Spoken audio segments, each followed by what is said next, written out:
आज हम आपको मुस्लिम इतिहास के एक ऐसे सुल्तान की कहानी बताने वाले हैं जिसने मंगोलों को सदी की सबसे बड़ी शिकस्त दी और चंगेज खान को पहली और आखिरी बार हराया। उसकी बहादुरी ने चंगेज खान को यह कहने पर मजबूर कर दिया कि धन्य होगा वह पिता जिसका ये बेटा है। जी हाँ, आज हम बात करने वाले हैं ख्वारिज़मी सल्तनत के सुल्तान सुल्तान जलालुद्दीन मोहम्मद ख्वारिज़मी शाह के बारे में। वीडियो में आगे बढ़ने से पहले कृपया हमारे चैनल को सब्सक्राइब कर दें। मुसलमानों से बड़ी सल्तनत ख्वारिज़मी सल्तनत और मंगोल सल्तनत की सरहदें एक दूसरे से मिलने लगीं। चंगेज खान ने चीन को फतेह कर लिया था। अब चंगेज खान व्यापार करना चाहता था, इसीलिए उसने व्यापार की आड़ में व्यापारियों के भेष में जासूस ख्वारिज़मी सल्तनत में भेजे। सल्तनत का बादशाह उस वक्त अलाउद्दीन था। जलालुद्दीन की बहादुरी के चर्चे दूर दूर तक थे। चंगेज खान भी जान गया था कि अगर कोई उसका मुकाबला कर सकता है तो वह जलालुद्दीन ही रहेगा, इसीलिए वह उसे जिंदा पकड़ना चाहता था। एतरार के गवर्नर ने मंगोलों के जासूस पकड़कर मार दिए। जब चंगेज खान को इसका पता चला तो उसने मामले की तहकीकात के लिए ख्वारिज़मी सल्तनत के सुल्तान की तरफ अपना दूत भेजा और उसे एक खत में लिखा कि या तो एतरार के गवर्नर को सजा दो वरना मेरे गुस्से के लिए तैयार हो जाओ, अगर नहीं तो मैं एक तूफान बनकर आऊंगा और तुम्हें मिटा दूंगा। जब यह खत अलाउद्दीन को मिला, जो उस वक्त ख्वारिज़मी सल्तनत का सुल्तान था, तो वह गुस्से में आ गया। उसने दूतों में से एक को मार डाला और दो की दाढ़ी और बाल कटवाकर उन्हें उन्हें अपमानित करके वापस भेज दिया।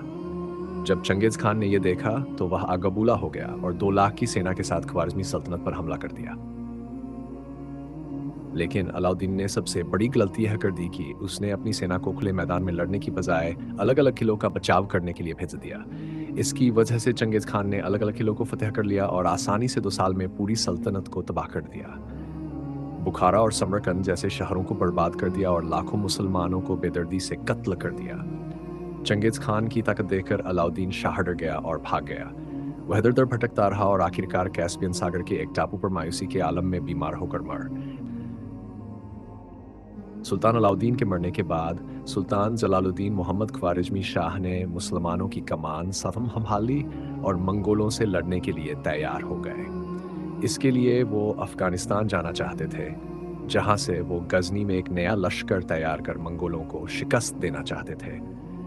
इसीलिए वो अपने चंद वफादार साथियों के साथ उज़्बेकिस्तान से निकले और अफगानिस्तान की ओर चल पड़े। रास्ते में कुछ मंगोलों की टोलियों ने उन्हें रोकने की कोशिश की, लेकिन उन्होंने उन टोलियों को इतनी इबरतनाक शिकस्त दी कि वो सर पर पांव रखकर भाग गए।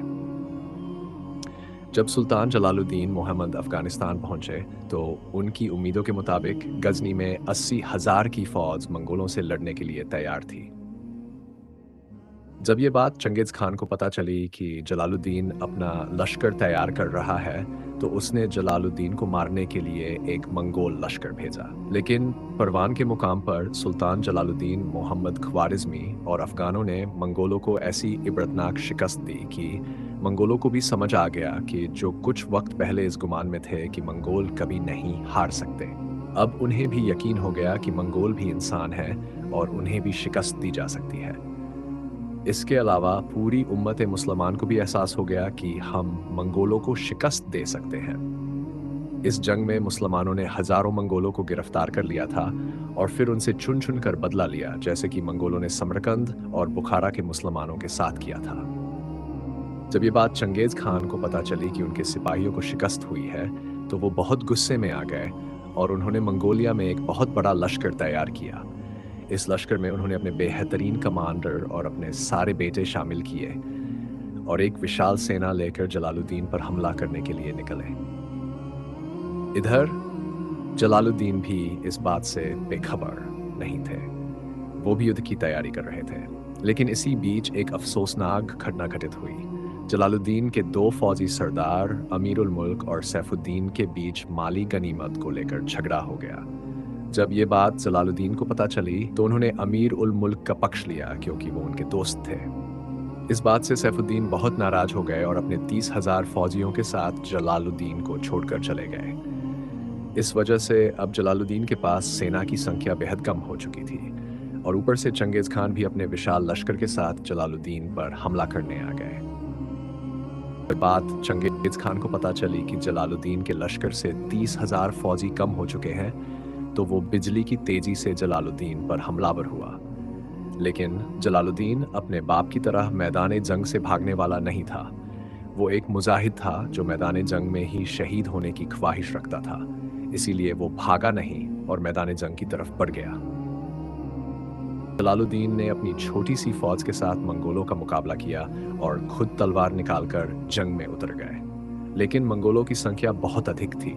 जलालुद्दीन के सिपाही मंगोलों को मार रहे थे, लेकिन मंगोलों की संख्या इतनी अधिक थी कि हजारों मारे जाते, हजारों आ जाते। धीरे धीरे जलालुद्दीन की फौज खत्म हो गई। जब जलालुद्दीन ने यह देखा तो उसने सोचा कि अगर आज मैं गिरफ्तार हो गया तो मेरी रियासत को आज़ाद कौन कराएगा। इसलिए उसने सिंध नदी में छलांग लगाई ताकि वो फिर से एक नया लश्कर तैयार कर मंगोलों के खिलाफ जंग कर सके। जलालुद्दीन की बहादुरी ने चंगेज खान को भी आश्चर्यचकित कर दिया और उसे ये मानने पर मजबूर कर दिया कि इतने तूफानी सिंध नदी में अपने घोड़े के साथ कूदना भी एक साहसिक कार्य है। जब मंगोल सिपाहियों के तीर जलालुद्दीन के निशाने पर आए तो चंगेज खान ने अपना हाथ उठाकर अपने सैनिकों को रोकने का इशारा किया और कहा कि सौभाग्यशाली है पिता जिसका ऐसा बेटा है। सिंध नदी पार करने के बाद जलालुद्दीन अपने चंद वफादारों के साथ दिल्ली के सुल्तान शमसुद्दीन के पास मदद के लिए पहुंचा। लेकिन मंगोलों के डर के कारण हिंदुस्तान का कोई भी सुल्तान जलालुद्दीन का साथ देने के लिए तैयार नहीं था, क्योंकि उन्हें पता था कि अगर उन्होंने जलालुद्दीन का समर्थन किया तो मंगोलों का तूफान उन्हें भी बहा ले जाएगा। यहाँ से निकलने के बाद जलालुद्दीन पहले बगदाद रवाना हुए और खलीफा इस्लाम नासिरुद्दीन से मदद की गुहार की। उन्होंने खलीफा को बताया कि अगर आज वे जलालुद्दीन की मदद नहीं करेंगे तो एक दिन मंगोलों का तूफान उन्हें भी ले डालेगा। उन्होंने ये भी चेतावनी दी कि अगर मंगोलों को अब रोका नहीं गया तो वे बगदाद सहित हर मुस्लिम रियासत को तबाह और बर्बाद कर देंगे। लेकिन खलीफा ने उन्हें अपनी रियासत से बेदखल कर दिया। उसके बाद वह सल्जूक सल्तनत के पास भी गए मदद की दरख्वास्त लेकर, लेकिन वहां के लोग भी उनके जान के दिल दुश्मन बन गए और उन्हें वहां से भी भगाना पड़ा। 32 साल की उम्र में उन लुटेरों के हाथों मारे गए। तारीख गवाह है कि जिन जिन इलाकों में सुल्तान जलालुद्दीन ने मदद की गुहार लगाई, उन्होंने मंगोलों के डर से उन्हें मदद नहीं दी। फिर चंगेज खान के बेटों ने उनकी रियासतों को और उनके हुक्मरानों को पूरी तरह से दबा दिया और उनकी रियासतों को नष्ट कर दिया और उन पर बेहिसाब अत्याचार किए। ये थी कहानी मुसलमानों के उस बहादुर हुक्मरान की जिसने चंगेज खान को पहली और आखिरी शिकस्त दी। उसने मुसलमानों को एकत्रित करने की बहुत कोशिश की, लेकिन उस समय किसी ने भी उसकी मदद नहीं की। तो आज की वीडियो में बस इतना ही। अगर आपने हमारे चैनल को सब्सक्राइब नहीं किया है तो कृपया हमारे चैनल को सब्सक्राइब कर दें। खुदा हाफिज।